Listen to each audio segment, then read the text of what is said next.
In the Seattle area, 3 women managed to escape from a sinking SUV after driving it right into a swamp.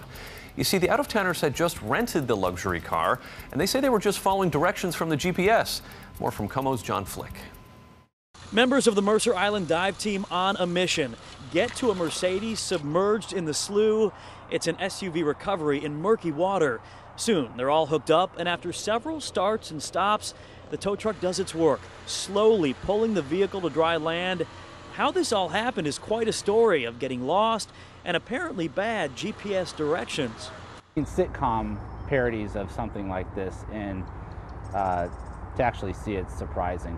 Bellevue fire officials admit this can be a confusing area in the dark. I don't know why they wouldn't question driving into a puddle that doesn't seem to end. I talked to the co-worker of the women who says they're in town for a conference, had dinner, and were headed back to their hotel in Bellevue. Just after midnight, they took a wrong turn and relied on GPS. They were trying to reroute their path and found this boat launch near the entrance to I-90 here at South Bellevue and just kept driving into the water.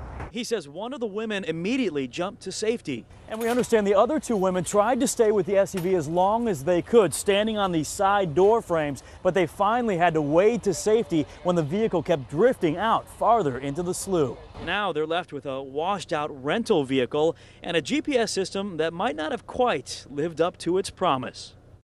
Yeah, not so never lost after all. Not so never lost. Yeah. Although in their defense, they said that it was dark out, and they Sure. you couldn't really see the depth of the water. And it's easy to laugh at that story, but it really could have gotten serious. It could have gotten issue bad. there. Yeah. I think people get GPS hypnosis. You're just thinking about the GPS. Just the voice. Whoa! Turn right at right. the next light. Yeah, that's good.